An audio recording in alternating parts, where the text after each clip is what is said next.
শুভেচ্ছা। আমন্ত্রণ চ্যানেল 24-এর নিয়মিত আয়োজন নিউজ ভিউজ 24-এ। দর্শক, আলোচিত ঘটনার পেছনের ঘটনা এবং এর বিশ্লেষণ নিয়ে আমরা এই আয়োজনটি করে থাকি। আমরা প্রথমেই আলোচিত ঘটনাগুলো জানবো, এরপরে এর বিশ্লেষণগুলো আমরা করব। প্রথমেই আমরা Savlon antiseptic soap corona virus update জেনে আসতে চাই।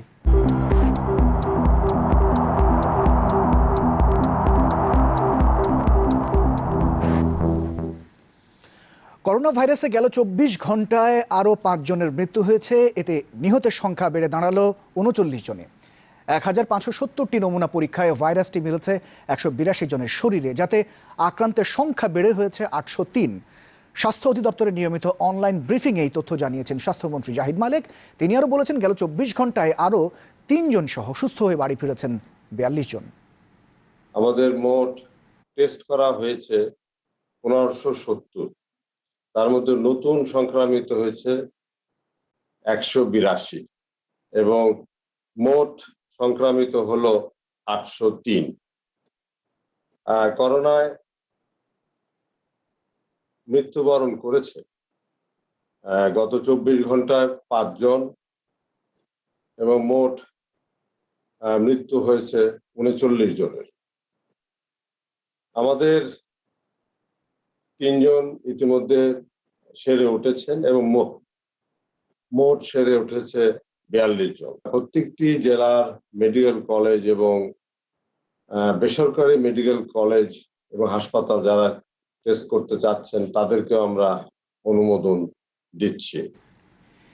এদিকে করোনা আক্রান্ত হয়ে চট্টগ্রামের পটিয়ায় এক শিশু মারা গেছে। গভীর রাতে তার মৃত্যু হয়। এছাড়া নরসিংদী, চাঁপাইনবাবগঞ্জ এবং রাঙামাটিতে করোনা উপসর্গ নিয়ে মৃত্যু হয়েছে 3 জনের। চট্টগ্রাম বিভাগীয় স্বাস্থ্য পরিচালক জানিয়েছেন, মারা যাওয়া শিশুটির বয়স 6। গত রাতে করোনা শনাক্তের পর তাকে নেওয়া হয় জেনারেল হাসপাতালে। সেখানে নেওয়ার কিছুক্ষণ পর সে মারা যায়। রাঙামাটিতে আইসোলেশনে থাকা অবস্থায় মারা যায় এক ব্যক্তি, তার বয়স 55 বছর। চাঁপাইনবাবগঞ্জের বাঘারপাড়ায় উপসর্গ নিয়ে মারা গেছেন 8ম শ্রেণীর এক ছাত্র। তার নমুনা সংগ্রহ করা হয়েছে। এছাড়াও আজ নতুন করে লকডাউন ঘোষণা করা হয়েছে মৌলভীবাজার জেলা। এ নিয়ে 19 জেলায় চলছে সরকার ঘোষিত লকডাউন। বাংলালিংকের বন্ধ সিম চালু করলে 49 টাকায় 5 জিবি নেওয়া যাবে যতবার খুশি। ডায়াল *121*200#। ঘরে বসে টিভি, মুভি, টেলিফিল্ম, নিউজ সহ আরো অনেক বেশি নিজের হাতের মুঠোয় পেতে আজই ডাউনলোড করুন টফি। টিভির চেয়েও বেশি। দর্শক, এই বিষয়গুলো নিয়ে আমরা বিশ্লেষণ করব, আমরা আলাপ আলোচনা করব। স্টুডিওতে আমাদের সাথে রয়েছেন স্বাস্থ্য অধিদপ্তরের সাবেক মহাপরিচালক এবং জনস্বাস্থ্য বিশেষজ্ঞ অধ্যাপক ডাক্তার শাহ মনির হোসেন। আপনাকে স্বাগত। ধন্যবাদ। এবং আমাদের আরেকজন অতিথি রয়েছেন জাতীয় বক্ষব্যাধি ইনস্টিটিউট ও হাসপাতালের বক্ষব্যাধি বিশেষজ্ঞ অধ্যাপক ডাক্তার আলী হোসেন। আপনাকেও ডাক্তার আলী হোসেন স্বাগত আমাদের স্টুডিও থেকে। আমি ইমতিয়াজ বলছিলাম। অধ্যাপক ডাক্তার শাহ মনির হোসেন, প্রথমেই আপনার কাছে আমি আসতে চাইব। যে বিষয়টি নিয়ে প্রথমে আসতে চাই সেটি হচ্ছে বিশ্ব স্বাস্থ্য সংস্থার যে গাইডলাইন ছিল সেই বিষয়টি দিয়ে যদি শুরু করি। বিশ্ব স্বাস্থ্য সংস্থা তখন প্রথম থেকে বলছে এবং এখনও বলে যাচ্ছে টেস্ট টেস্ট টেস্ট। তো আমাদের দেশে আজকে আমরা যতদূর দেখলাম যে 1570 জনের টেস্ট করা হয়েছে এবং করোনা আক্রান্ত 182 জন শনাক্ত হয়েছেন। এবং তো এই যে টেস্ট করা হচ্ছে, এই টেস্ট কি পর্যাপ্ত কিনা, কি মনে হয় আপনার কাছে? ধন্যবাদ আপনাকে। এটা ঠিক যে আমরা যদি প্রত্যেকটি সাসপেক্ট কেসে টেস্ট করতে পারি এবং এই সাসপেক্ট কেসের ভিতর থেকে যদি পজিটিভ কেসগুলিকে শনাক্ত করে আইসোলেট করতে পারি, তাহলে ন্যাচারালি আমাদের এই স্প্রেডটা অনেক কমে যাবে। কিন্তু আমরা বাংলাদেশে আমাদের অনেক সীমাবদ্ধতা আছে। এই টেস্ট করতে হলে যেই ধরনের মেশিনারিজ, লজিস্টিক্স লাগে, আপনারা জানেন যে RT-PCR-এর মাধ্যমে এই টেস্ট শনাক্ত করা হয়। এই টেস্ট করার মতন এরকম ফ্যাসিলিটিস সারা বাংলাদেশের সবখানে নাই। এবং শুধু ফ্যাসিলিটিসের সাথে সাথে এই টেস্ট করার জন্য যে এক্সপার্টিস, হিউম্যান রিসোর্স, সেটারও অভাব আছে। তথাপি আমরা, আপনারা জানেন যে প্রথম দিকে একটিমাত্র ইনস্টিটিউট এটা করছিল, কিন্তু স্বাস্থ্যমন্ত্রী মহোদয়ের নির্দেশে, মাননীয় প্রধানমন্ত্রীর নির্দেশে আমরা স্বাস্থ্য অধিদপ্তর এই টেস্টটিকে আরও বিভিন্ন শহরে সরিয়ে দিয়েছে। এখন প্রায় 28টি সেন্টারে এটি করার জন্য চেষ্টা করা হচ্ছে, কিন্তু এখন পর্যন্ত সিলেট, ময়মনসিংহ, চিটাগং, বরিশাল, খুলনা এই কয়েকটা ডিভিশনও চালু হয়েছে। ঢাকাতেও আপনার রংপুরে চালু হয়েছে, রাজশাহীতে চালু হয়েছে, এবং ঢাকাতেও আপনার শুধু আইডিসিআর করতো, এখন শিশু হসপিটাল করছে, arm forces institute of pathology করছে,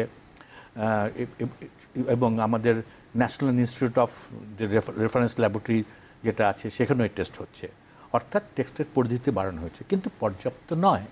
আমাদের যে পপুলেশন সেই অনুযায়ী আরও অনেক, প্রতিটি ডিস্ট্রিক্টে যদি আমরা করতে পারতাম তাহলে হয়তো স্ক্রিনিংটাকে সঠিক করা যেত এবং আমরা আরও কেস আইডেন্টিফাই করতে পারতাম। প্রফেসর মনির, আমরা আরেকটি বিষয় যেমন দেখছিলাম যে ঢাকার ভেতরেই কিন্তু তুলনামূলকভাবে বেশি পার্সেন্টের জায়গায় যদি আসি, আমরা দেখতে পাচ্ছি 50 to 60% ঢাকাতেই। তো সেক্ষেত্রে ঢাকায় কি আরও বাড়ানোর প্রয়োজন রয়েছে না? ঢাকাও বাড়াবার প্রয়োজন হয়েছে। আজকে বোধহয় মাননীয় স্বাস্থ্যমন্ত্রী মহোদয় বলেছেন যে প্রাইভেট সেক্টরকেও উনি এটা দিবে। এখানে দুটা ব্যাপার আছে। আমরা এই যে কোনো ভাইরাসজনিত কারণে যেই টেস্টগুলি করা হয় সেটা দুরকম। একটা হলো যে অ্যান্টিজেন দেখার জন্য, অর্থাৎ ভাইরাসটাকে দেখার জন্য, এটার জন্যে পিসিআর মেথড, যেটা এই মাধ্যমে আমরা আইডেন্টিফাই করতে পারি। আরেকটি হলো যে এই ভাইরাসটি আমার শরীরে বা কারো শরীরে ঢুকলে তার শরীরের ভিতরে অ্যান্টিবডি তৈরি করে, অর্থাৎ এর প্রতিরোধ ক্ষমতা তৈরি করে। কিন্তু এই প্রতিরোধ ক্ষমতা কিন্তু সঙ্গে সঙ্গে তৈরি করে না, বেশ পরে তৈরি করে।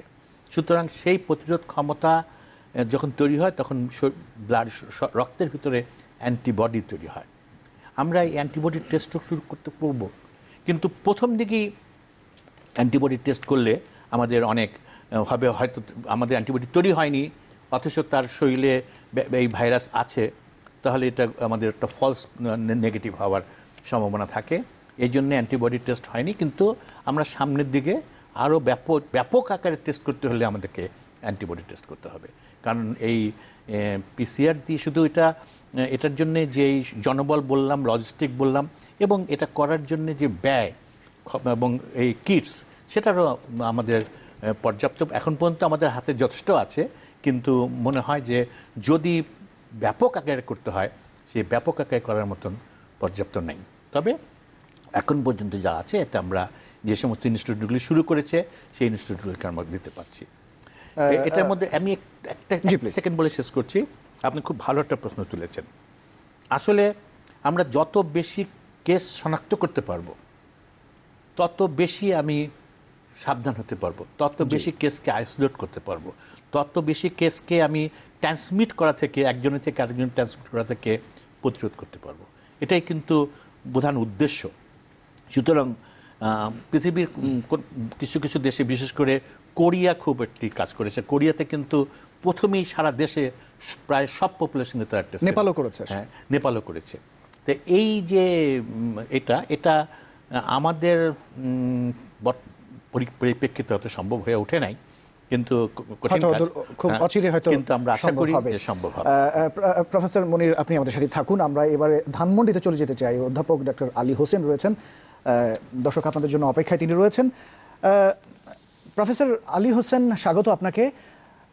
প্রথমে যে বিষয়টি জানতে চাইব, আপনি বাংলাদেশ লাং ফাউন্ডেশনের সভাপতি হিসেবে রয়েছেন, পাশাপাশি জাতীয় বক্ষব্যাধি ইনস্টিটিউট এবং হাসপাতালে সেখানে পড়াচ্ছেনও, পাশাপাশি চিকিৎসক হিসেবেও আপনি সেখানে কাজ করছেন। তো এখনকার সময়ে, এই মহামারীর সময় বক্ষব্যাধি যারা পেশেন্ট রয়েছেন তাদের জন্য প্রথমে জানতে চাইব আপনার কি সাজেশন? যারা বক্ষব্যাধি পেশেন্ট আছে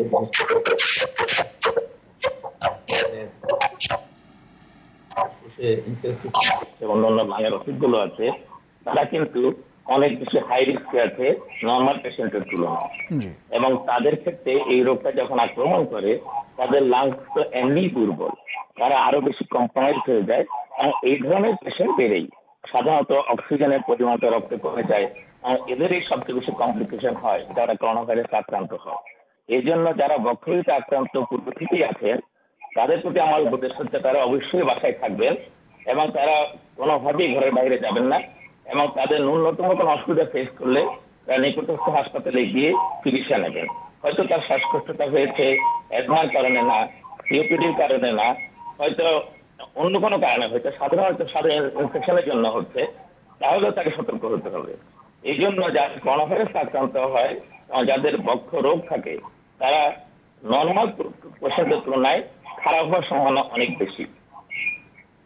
প্রফেসর আলী হোসেন, বক্ষ ব্যাধি রোগী যারা রয়েছেন, এখন যে হাসপাতালগুলো রয়েছে, যে ধরনের ট্রিটমেন্ট দেওয়া হচ্ছে, সেই ট্রিটমেন্টে কি আপনি অ্যাজ এ চিকিৎসক হিসেবে সন্তুষ্ট? এখন বর্তমানে যারা বক্ষব্যাধির চিকিৎসা পেশেন্ট রয়েছে, তারা যে চিকিৎসা পাচ্ছে এটা যথেষ্টই। তার কারণ হচ্ছে আমাদের যে পেশেন্টগুলো বাহির থেকে আসে তারা তো এখন আসতে পারছেন না ঢাকায়, তারা ঢাকার বাইরে চিকিৎসা নিচ্ছেন। আর যারা ঢাকাতে আছেন তারা যদি করোনা ভাইরাস ছাড়া অন্য কোনো বক্রিতে আক্রান্ত হচ্ছে, তাহলে তো নিকটস্থ হাসপাতালে গিয়ে চিকিৎসা নিচ্ছেন। যেমন আমাদের বক্ষব্যাধি হাসপাতালে আমরা প্রতিদিনই যাচ্ছি এবং প্রতিদিনই আমরা কিছু না কিছু রোগী পাচ্ছি যারা করোনা ভাইরাস ছাড়া অন্য কোনো কারণে শ্বাসকষ্টের জন্য বক্ষব্যাধিতে আহত হয়ে আসছেন। আমরা চিকিৎসা দিচ্ছি এবং অনেকদেরকে ভর্তিও করছি আমরা। এদের মধ্যে কিছু পেশেন্ট আছে যাদের বুকে পানি জমেছে, কিছু পেশেন্ট আছে যাদের অ্যাজমা হয়তো অ্যাটাক বেড়ে গেছে, কোনো পেশেন্ট আছে যাদের সিওপিডি অ্যাটাক বেড়ে যাচ্ছে, তারা কিন্তু ঠিক মতোই চিকিৎসা পাচ্ছে। ডক্টর আলী হোসেন, যেমনটি আপনি বলছিলেন যে করোনার টার্গেট তো হচ্ছে আসলে ফুসফুস, লাংকে নষ্ট করে দেয়া। এটি যার নষ্ট হয়ে যায় তিনি আসলে শেষে সার্ভাইভ করতে না পারার কারণেই তিনি মারা যান। তো সেক্ষেত্রে আপনি এই বিষয়ে একজন বিশেষজ্ঞ, আপনি বেশ কিছু সাজেশন দিয়েছেন, আরও কি ধরনের পরামর্শ আপনার কাছ থেকে পেতে পারি?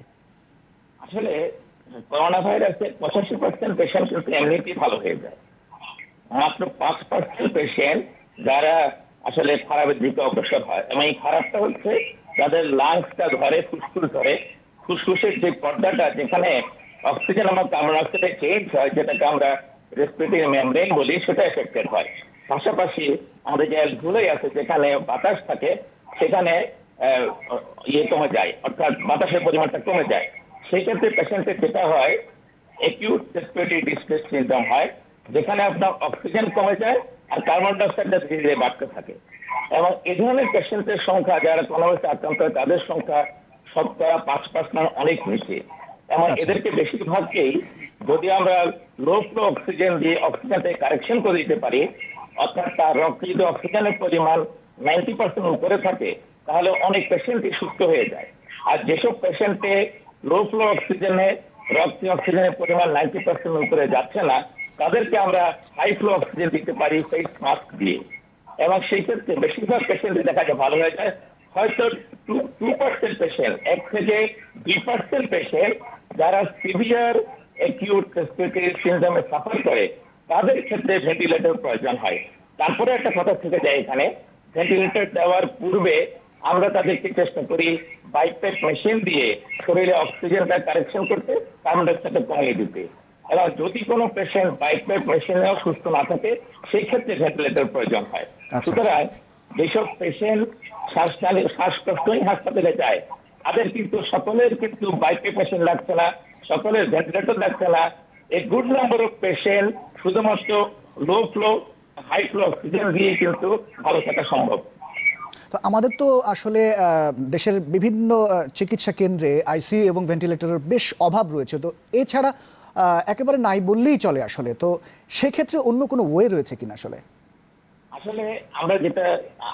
আমরা যেটা লক্ষ্য করেছি যে adult acute respiratory distress syndrome যে পেশেন্ট ডেভেলপ করে, তারা যদি ভাইরাস ছাড়া অন্য কোনো কারণে হতো, সেই ক্ষেত্রে কিন্তু চিকিৎসা অনেক সহজ ছিল।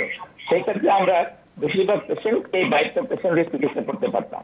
কিন্তু এখানে অন্তরাই হচ্ছে এই করোনা ভাইরাসে যারা আক্রান্ত হচ্ছে তারা তো হাইলি ইনফেকশাস হওয়ার কারণে তাদেরকে যখন বাইপ্যাপ মেশিন দিব, সে কিন্তু এক্সহেল করতেছে, বাতাসটা কিন্তু ওই রুমের মধ্যেই থাকছে।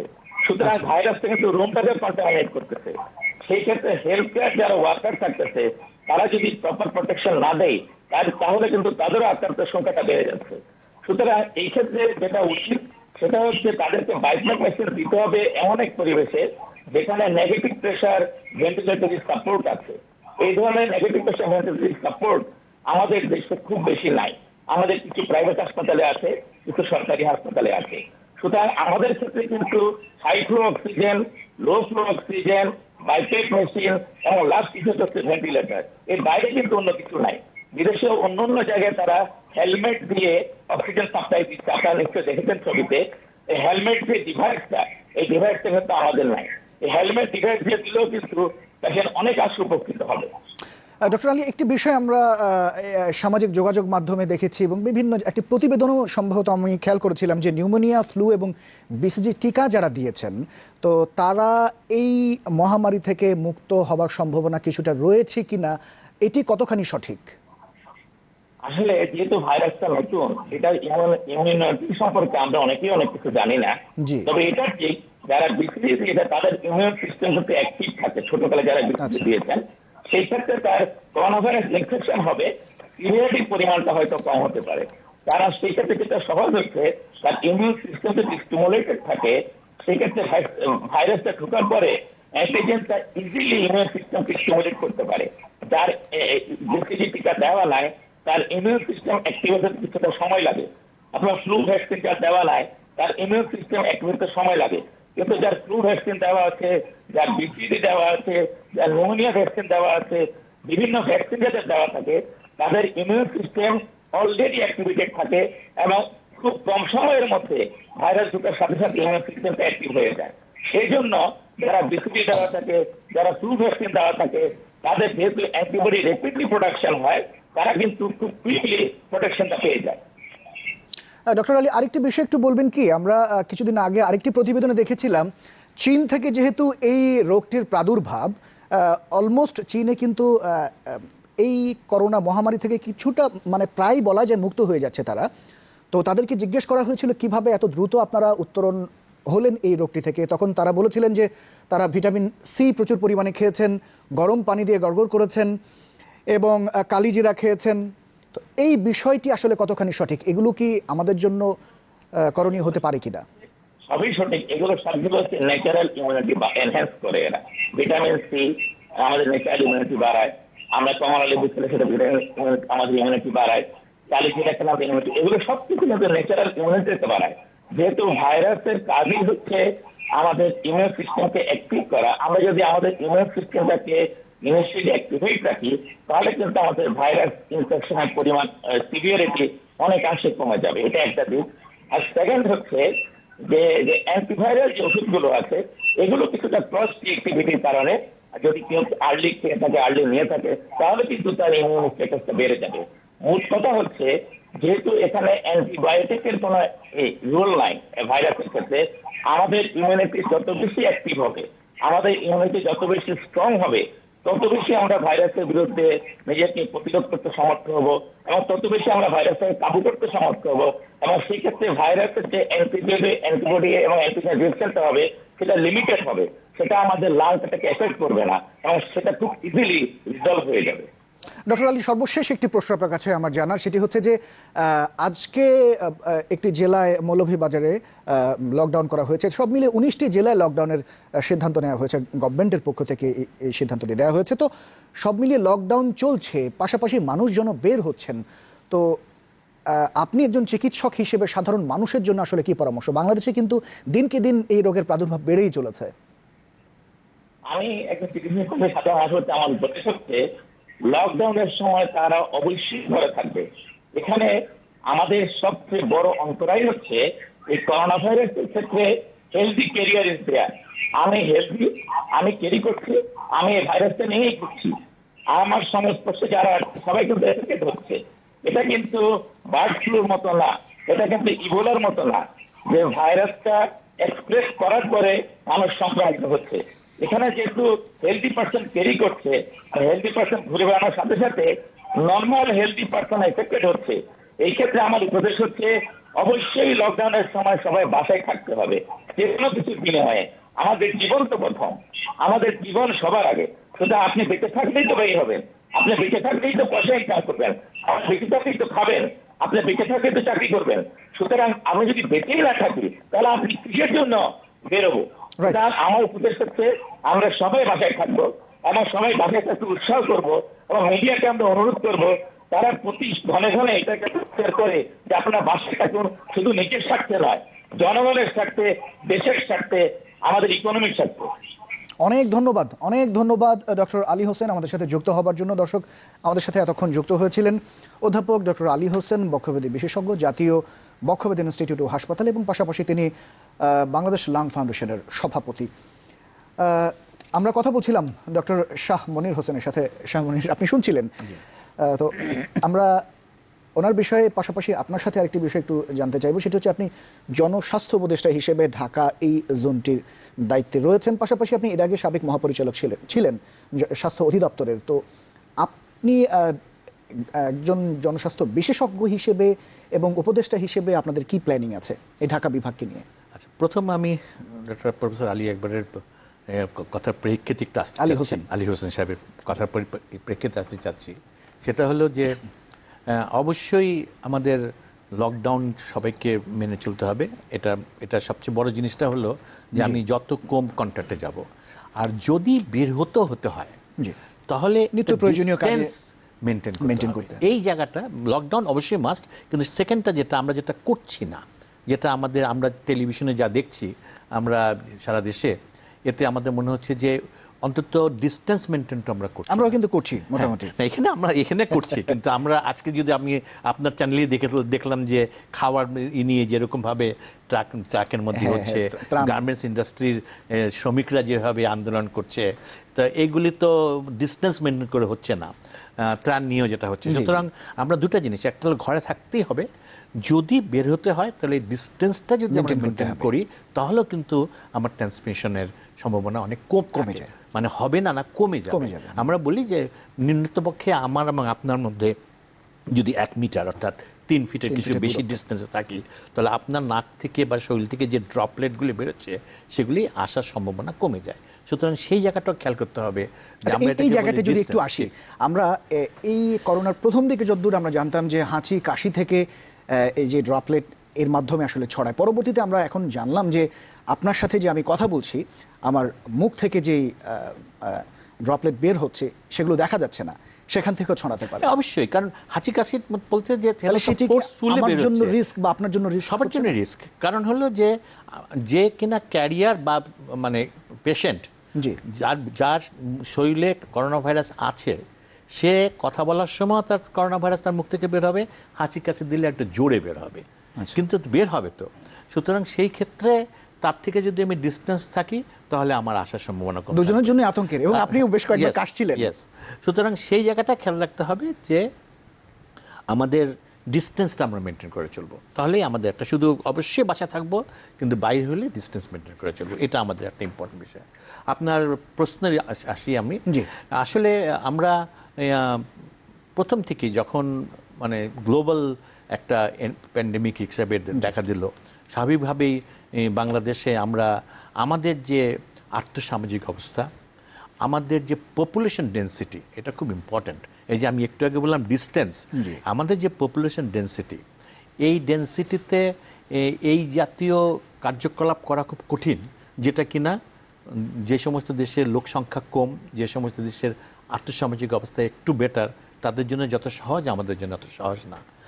আপনি হয়তো মেনটেন করছি, কিন্তু আমার এমন কিছু গ্রুপ আছে, একটু আগে যে কথাটা বললাম, যারা খাওয়ার জন্যেই মানে ঘুরছে, এই গ্রুপটা তো আমাদের খুব একটা বড় গ্রুপ আমাদের। সুতরাং সেই দিক দিয়ে চিন্তা করে আমরা প্রথম থেকেই যেটা চিন্তা করা হচ্ছে যে যাতে এটা কমিউনিটি ট্রান্সমিশন পর্যন্ত না যাওয়া যায়। আজকে মাননীয় স্বাস্থ্যমন্ত্রী বলেছেন যে আমরা কমিউনিটি ট্রান্সমিশনে চলে গেছি। আমিও মনে করি যে অবশ্যই কমিউনিটি ট্রান্সমিশন, যেটা মানে WHO মানে এপিডেমিওলজিক্যাল ভাষায় যেটা আর কি কমিউনিটি ট্রান্সমিশন বলতে, এখন আর আমি জানি না আমার পাশে যে আছে সে সংক্রামিত কিনা, পাশে যে আছে সে ক্যারিয়ার কিনা, ওই অবস্থাটাকে আমরা বলি কমিউনিটি ট্রান্সমিশন। কিন্তু আমি যদি যে কোনো কেস ধরে আইসোলেট করে তার কন্ট্যাক্ট ট্রেসিং করে তাদেরকে যদি আইসোলেট করতে পারে, আমরা বলি এটা ট্রেসিবিলিটি, এই ট্রেসিবিলিটি করে যদি সবাইকে ধরতে পারতাম তাহলে কিন্তু আমার এটা বের হতাম। কিন্তু সেই স্টেজ থেকে আমরা বের হয়ে গেছি, এখন আর সবাইকে আইডেন্টিফাই করা খুব কঠিন। স্যার, আমরা এই বিষয় নিয়ে, আপনার প্ল্যানিং নিয়ে আরও আমরা কথা বলবো। আমরা ছোট্ট একটা বিরতি নিয়ে আসি। দর্শক, ছোট্ট একটি বিরতির সময় হলে কিছুক্ষণ ফিরছি, আরও খবর রয়েছে, সাথে থাকবেন।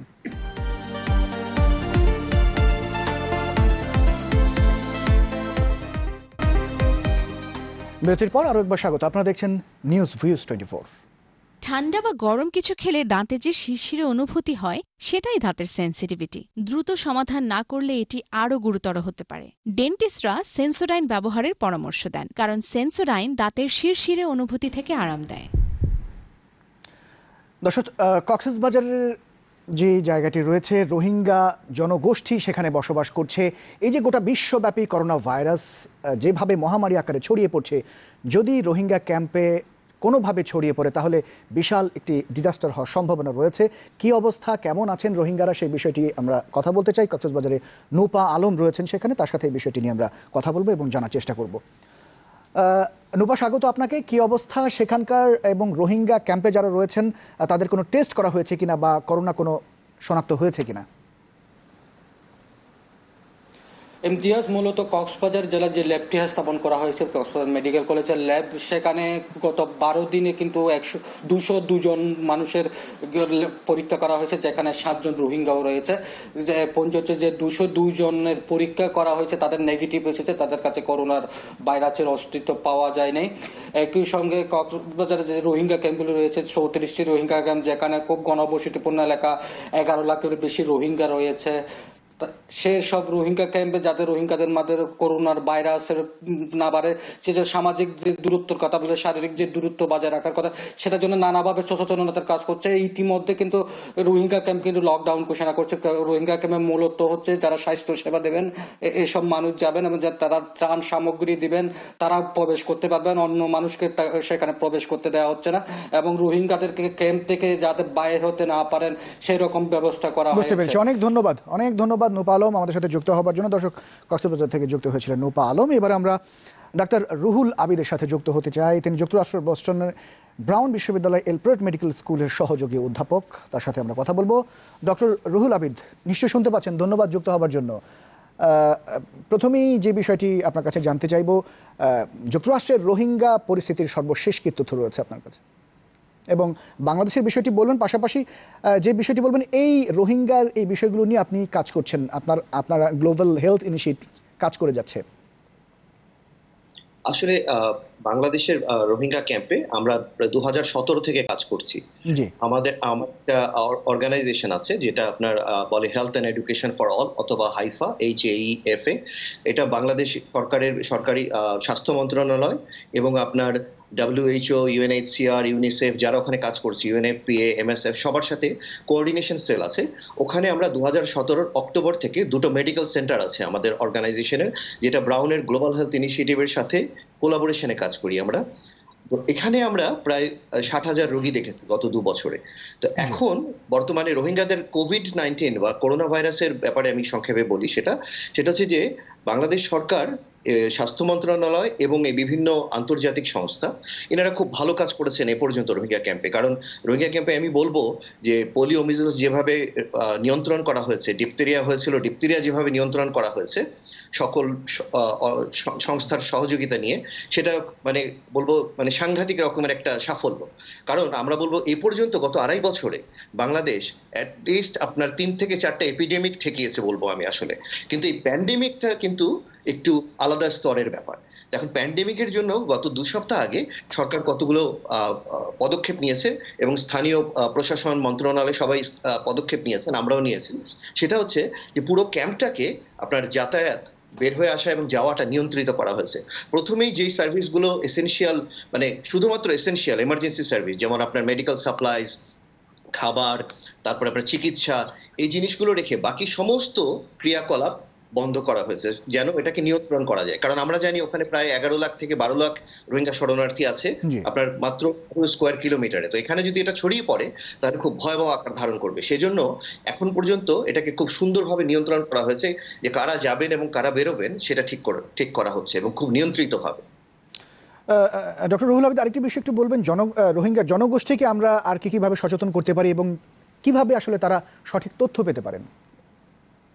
আচ্ছা, রোহিঙ্গারা যেভাবে এখন তথ্য পাচ্ছেন, এখানেই আমাদের একটা একটু আমি বলবো যে একটু আমরা ইয়েতে আছি, অসুবিধায় আছি। সেটা হচ্ছে যে আপনি জানেন যে এই যুদ্ধে, এই প্যান্ডেমিকে প্রধান অস্ত্র হচ্ছে কিন্তু মানুষকে আপনি কত তথ্য দিতে পারেন। এটা আমরা যেমন বাংলাদেশে দেখছি যে বিভিন্ন জায়গায় বের হয়ে যাচ্ছেন, ওনারা শুনছেন না কথা, আবার কোথাও শুনছেন।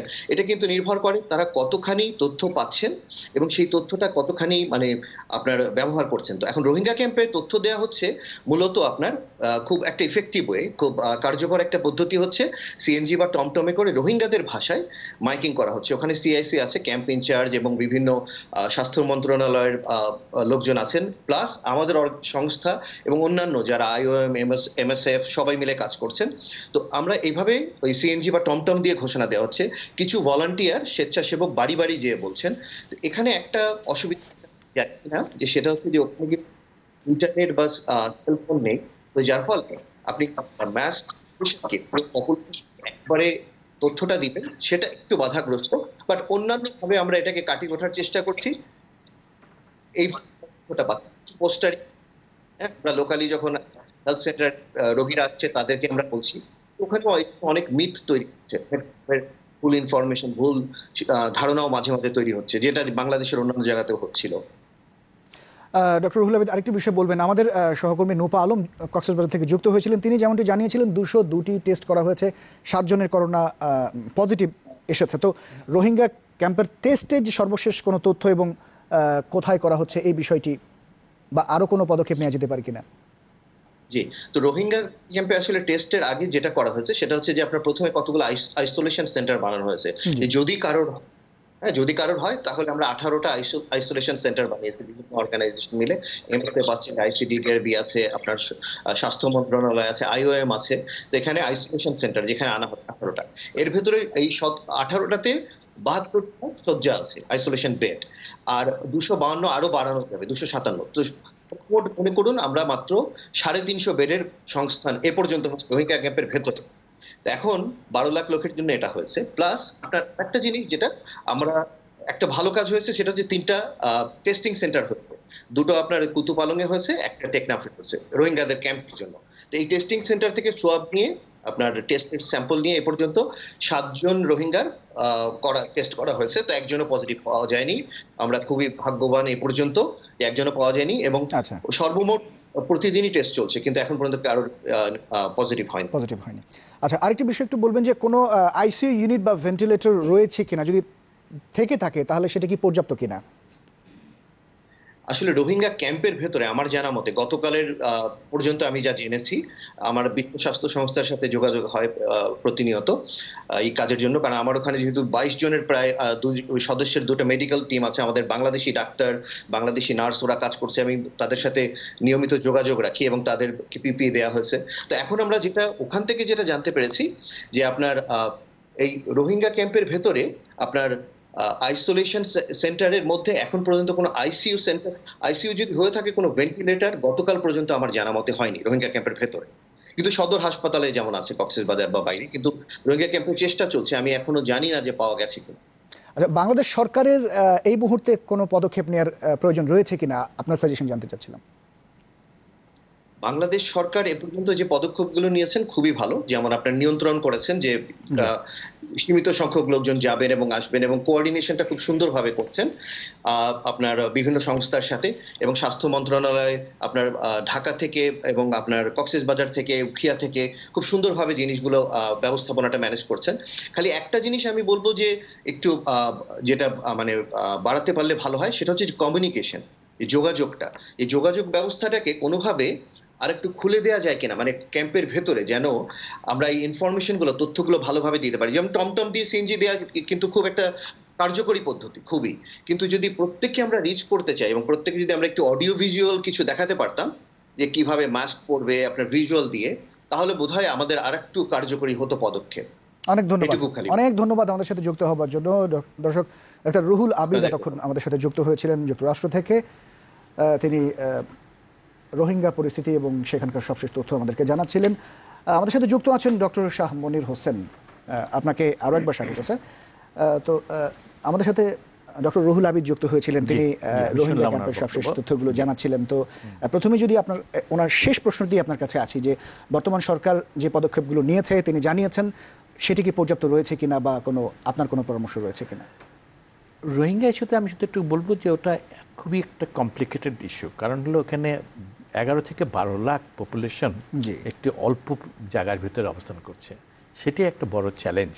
সুতরাং ওখানে উনি যেটা বলেছেন খুব কারেক্টলি বলেছেন যে যদি ওখানে সংক্রমণ শুরু হয় তবে একটা কঠিন অবস্থায় আমরা চলে যাব। সুতরাং এটা খুব ভালো সিদ্ধান্ত সরকার, বাংলাদেশ স্বাস্থ্য মন্ত্রণালয় এবং অন্যান্য সবাই মিলে নিয়েছে, যেটাকে কমপ্লিট লকডাউন করেছে। এই কমপ্লিট লকডাউনটা কিন্তু আমাদের একটা খুব ইম্পর্টেন্ট ইন্টারভেনশনস। আমরা যদি এপিডেমিওলজিক্যাল ভাষাতে বলি যে এই জাতীয় প্যান্ডেমিক যদি কোনো কিছুই না করা হয় তাহলে আমার বাড়তে বাড়তে একটা পিকে চলে যাবে। কিন্তু আমি যদি কতগুলি স্টেপস নেই, প্রথম স্টেপস হলো কেস আইসোলেশন যদি করতে পারি আমি সঠিকভাবে, দ্বিতীয় স্টেজ হলো স্কুল ইউনিভার্সিটি এগুলো যদি সব বন্ধ করে দেওয়া যায়, তৃতীয় স্টেপস হলো যে এই লকডাউনই বলি বা আমাদের শাটডাউন করে সমস্ত কার্যক্রমগুলিকে যদি বন্ধ করা যায়, এবং খুব ইম্পর্টেন্ট স্টেপস যেটা লাস্টলি বলছি সেটা হলো ওই ডিস্টেন্স মেনটেন করা, সেটাকে যদি আমরা এনশিওর করতে পারি তাহলে কিন্তু আমার এই পিকটা কমতে কমতে আমার অনেক নিচে নেমে আসবে। এবং এই ওয়েভটাকে আমি কমাতে চাচ্ছি, যাতে ইনসিডেন্স ওয়েভটা যত কমবে তত আমি তাড়াতাড়ি মুক্ত পাবো। এইখানে একটু বলি যে লকডাউনের বিষয়ে কতগুলি থিওরি আছে, যে আমি একটানা কতদিন লকডাউন করব। বলা হয় যে আমি যদি একটানা 49 দিন লকডাউন করতে পারি তাহলে আমি ওয়েবটাকে একেবারে নিচে নামিয়ে আনতে পারবো। কোনো কোনো ক্ষেত্রে এটা যদি সম্ভব না হয় তাহলে 3টি ফেজে করা যায়, কিন্তু 3টি ফেজে করলে প্রথম ফেজে 28 দিন, 5 দিন গ্যাপ দিয়ে আবার 28 দিন, 5 দিন গ্যাপ দিয়ে 14 দিন, তাহলে আমার লম্বা সময় হয়ে যাবে। সুতরাং লম্বা সময়টাকে এড়াতে হলে আমি একবারেই যদি 49 দিন করতে পারি তাহলে সেটা আমাদের জন্য ভালো হবে। স্যার আপনি থাকুন আমাদের সাথে, আমরা আরো একটা ছোট্ট বিরতি নিয়ে আসি। দর্শক, আরো একটা ছোট্ট বিরতির সময় হলো, সাথে থাকবেন।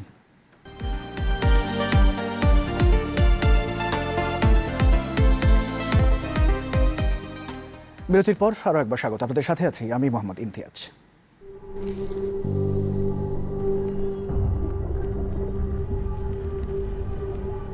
শিরশির অনুভূতিকে দ্রুত হার মানান সেন্সোডাইন র্যাপিড রিলিফের সঙ্গে, 60 সেকেন্ডে কার্যকরী, ক্লিনিক্যালি প্রমাণিত। দর্শক, বিরতির আগে আমরা কথা বলছিলাম জনস্বাস্থ্য বিশেষজ্ঞ, সাবেক মহাপরিচালক, স্বাস্থ্য অধিদপ্তর অধ্যাপক ডক্টর শাহ মনির হোসেন আপনার সাথে। স্যার, আপনি জনস্বাস্থ্য উপদেষ্টা হিসেবে ঢাকার এই জন্য কাজ করছেন এবং প্ল্যানিংগুলো বলছিলেন, তো সেই প্রেক্ষিতে যদি একটু জানতে চাই যে ঢাকার যে হাসপাতালগুলো রয়েছে সেখানে পর্যাপ্ত ব্যবস্থা রয়েছে কিনা। আসলে আমাদের ঢাকা, আমি যদি বলি যে ঢাকা বিভাগের, তাহলে আরবান সেট আপ একরকম হবে, আমাদের রুরাল সেট আপ আরেকরকম হবে। এবং আমরা যদি রুরাল সেট আপ থেকে আমি আরবান সেট আপে আসি, রুরাল সেট আপে কিন্তু আমাদের যেই উপজেলা বা জেলা পর্যায়ে যে সমস্ত হসপিটালগুলি আছে, আমরা সেই হসপিটালগুলিকে কিছু কিছু বেডকে আইসোলেটেশন করার জন্য রাখা হয়েছে। কোনো কোনো জেলা হসপিটালে একটি বিশেষ হসপিটালকে ডিমার্কেট করা হয়েছে এই কার্যকলাপের জন্য। ঠিক একই রকমভাবে ঢাকাতেও আমরা প্রথম দিকে একটি হসপিটালকে করেছিলাম, এখন স্বাস্থ্য মন্ত্রণালয়ের পক্ষ থেকে আরও 7-8টি হসপিটালকে ডিমার্কেটেড হসপিটাল হিসাবে আইডেন্টিফাই করেছে। আপনারা দেখেছেন যে আমাদের এই শেখ রাসেল গ্যাস্ট্রোএন্টারোলজি হসপিটাল এবং অন্যান্য আরও কিছু হসপিটাল, যেগুলি অর্থাৎ এই হসপিটালগুলিকে এই করোনা পেশেন্ট যাতে আসার সাথে সাথে তাদেরকে আইসোলেশন করা, প্রয়োজন মতে তাদের চিকিৎসা দেওয়ার বন্দোবস্ত করা। আমরা সামনে বর্তমান অবস্থাতে মনে হয় এটা পর্যাপ্তই, কিন্তু যদি এই অবস্থা থেকে অনেক বৃদ্ধি পেয়ে যায়, আজকে কেসের সংখ্যা বাড়ছে, আমরা 182টা হয়েছে, এবং এইটা যদি বাড়তে থাকে তো স্বাভাবিকভাবেই আমাদের তখন চিন্তা করতে হবে যে ওই জায়গা থেকে স্যার যদি আসে যে আমরা এখন আসলে কোন স্টেজে রয়েছে। আমরা যদি যেটা এন্ডেমিক পয়েন্টে বা প্যান্ডেমিক পয়েন্টে যদি বলি যে আমরা এখন স্টেজ 4-এ ঢুকে গেছি, এর জন্য বলছি যে স্টেজ 4 কখন ডেঞ্জার জোন বলতে এটাই যে আমি জানি না যে আমার পাশে যিনি আছেন তিনি সংক্রামিত কিনা, তখনই আমার এর জন্যই একটি স্ট্রং মেসেজ আমি বারবার দিতে চাচ্ছি সবাইকে, যে আমরা যদি প্রথম দেশ চায়নার দিকে যদি খেয়াল করি, যে তারা 72 দিন দেশটাকে টোটাল লকডাউন করে আজকে একদম শূন্য পর্যায়ে এসে গেছে। আমরা যদি সত্যিকার অর্থেই আমরা যদি এই সোশ্যাল ডিস্টেন্সটাকে মেনটেন করে এই লকডাউনটা করতে পারি তাহলে আমরা দ্রুত এটা থেকে পরিত্রাণ পাবো। আমরা যত বেশি এটাকে মানব না তত বেশি লম্বা হবে আমাদের এটা, এবং এই লম্বা হওয়াটা নিশ্চয়ই আমাদের কাম্য না, সারা দেশের জন্যই কাম্য না। সুতরাং আমাদের সবারই উচিত, সব স্তরের মানুষেরই, যে এই জিনিসগুলিকে যদি আমরা সঠিকভাবে মানতে পারি, তাহলে আমি একটু আগে বলছিলাম আগে যে আমরা 49 দিনই হয়তো আমরা আমাদের মুক্তি লাভ করতে পারি। আরেকটি বিষয় যেমনটি বলছিলেন যে সামাজিক দূরত্ব বা শারীরিক দূরত্ব যদি বলি, পরিবারের ক্ষেত্রে আসলে এটি সম্ভব হয় না। যখন বাসায় যাই, বাসায় ফিরি, ছোট বাচ্চা দৌড়ে চলে আসে, তো সেক্ষেত্রে আসলে কি করণীয় থাকে? আমি সেই ক্ষেত্রে কিন্তু আমি বলবো যে আপনি যদি বাসায় যান, যে আমরা এখন বাসায় যাব, বাসায় গিয়ে প্রথম কাজটি হলো আমার নিজেকে এই যে বাইরের যে সমস্ত কন্ট্যাক্ট আমার হয়েছে সেগুলিকে পরিবারের কেউ আসার আগেই সেগুলিকে সরিয়ে রাখা, আমার মাস্কটাকে বের করে দেওয়া, হ্যান্ড গ্লাভস বের করে দেওয়া, ইভেন কি আমার কাপড় যেগুলি আছে সেগুলিকে চেঞ্জ করে নেওয়া। তারপরে আমি তো জানি যে আমি এখন পর্যন্ত, অবশ্যই এটা ঠিক যে জানি বলতে টেস্ট করিনি, কিন্তু টেস্ট না করলে আমি জানি যে আমি সংক্রমিত না। সুতরাং সেই ক্ষেত্রে কিন্তু আমার ফ্যামিলি যদি কেউ সংক্রমিত না হয়, তাহলে ফ্যামিলির ভিতরে, আমার বাসার ভিতরে এই ডিস্টেন্সটা মেনটেন করার খুব প্রয়োজন নাই। কিন্তু যদি কোনো বাড়িতে কেউ যদি কোনো পজিটিভ কেস বা এরকম সাসপেক্টেড কেস থাকে, তাহলে কিন্তু তাকে আলাদা রুমে রাখতে হবে, তাকে আলাদা আইসোলেটেড হোম কোয়ারেন্টাইন বলতে আমরা যেটা মিন করি, সেই হোম কোয়ারেন্টাইনে কিন্তু এই সেক্ষেত্রে আসলে কি করণীয়? হোম কোয়ারেন্টাইনে কিন্তু ডিস্টেন্স মেনটেন করতে হবে। সেক্ষেত্রে কি করণীয়? সেইখানে যেটা করণীয় যে যতটুকু এই যে ব্যবধানটা, ডিস্টেন্সটা রেখে আমরা কার্যকলাপ করব, এবং আলাদা আলাদা রুমে থাকার চেষ্টা করব, এবং যত কম কন্ট্যাক্টে আসা যায়। আমরা গতকালকে একটা বিষয় দেখছিলাম যে কোনো একটা হসপিটালে কোনো একজন সংক্রামিত হয়েছে, কিন্তু তারা এক টেবিলে বসে সবাই খাচ্ছে। তো এই জায়গাগুলিতে যদি এরকম স্বাস্থ্য ব্যবস্থায় আমাদের কোন ধরনের চেঞ্জ আনা দরকার বলে আপনার কাছে মনে হয় এই মুহূর্তে? আসলে স্বাস্থ্য ব্যবস্থার সবচেয়ে বড় যেটা হলো যে আমরা সবসময় বলি যে প্রিভেনশন যদি করতে পারি, তাহলে আমি আর্থিকভাবে এবং অনেকভাবে, কারণ ম্যানেজ করাটা কিন্তু, রোগ হয়ে গেলে ম্যানেজ করাটা কঠিন কাজ। আমাদের একটু আগে আমাদের বক্ষব্যাধি বিশেষজ্ঞ বলছিলেন যে অক্সিজেন এক প্রয়োজন, প্রথম কাজ। আমরা কিন্তু এই আমাদের স্বাস্থ্য ব্যবস্থাতে জেলা পর্যায়ে বা উপজেলা পর্যায়ে পর্যাপ্ত পরিমাণের অক্সিজেন আমরা পার্টিকুলার উপজেলা পর্যায়ে দিতে পারছি না। আমি কিন্তু এখনই ভেন্টিলেটরের কথা বলছি না, অক্সিজেনটাকে আমি যদি ঠিকমতো দিতে পারি প্রথম অবস্থায়, তাহলে কিন্তু অনেক রোগী, মানে যারা কিনা পজিটিভ কেস, তারা ইমপ্রুভ করে যাবে। ঠিক সেরকমভাবে ডিস্ট্রিক্ট লেভেলে যদি আমি অক্সিজেন সাপ্লাইটাকে এনশোর্স করতে পারি, ভেন্টিলেটর হলো একদম লাস্ট স্টেজে গিয়ে, কিন্তু তার আমাদের ভেন্টিলেটরও স্বাস্থ্য মন্ত্রণালয়ের পক্ষ থেকে প্রচুর ভেন্টিলেটর আসছে। এখন পর্যন্ত আমাদের সমস্ত আমরা একেবারে শেষ করে চলেছি। সর্বশেষ যদি একটু বলেন স্যার, যে পোষা প্রাণী এবং পাশাপাশি এখন ডেঙ্গু জ্বরের আক্রান্ত হবার একটি সময়, মশা থেকে কি এই ধরনের, আসলে সর্বশেষ যে প্রশ্ন জানতে চাইবো যে এই করোনা ভাইরাস ছড়াতে পারে কিনা? মশা থেকে করোনা ভাইরাসের ছড়াবে এরকম কোনো প্রমাণ নাই, মানে সায়েন্টিফিক প্রমাণ নাই। কিন্তু আমি কিন্তু এখানে একটা খুব জোরালোভাবে বলবো, আমরা কিন্তু ডেঙ্গু প্রবণ দেশ। আমরা যদি এখন করোনার সাথে সাথে ডেঙ্গু আমাদের এসে যায়, তাহলে কিন্তু আরেকটি বড় চ্যালেঞ্জ আমাদের সামনে আসবে।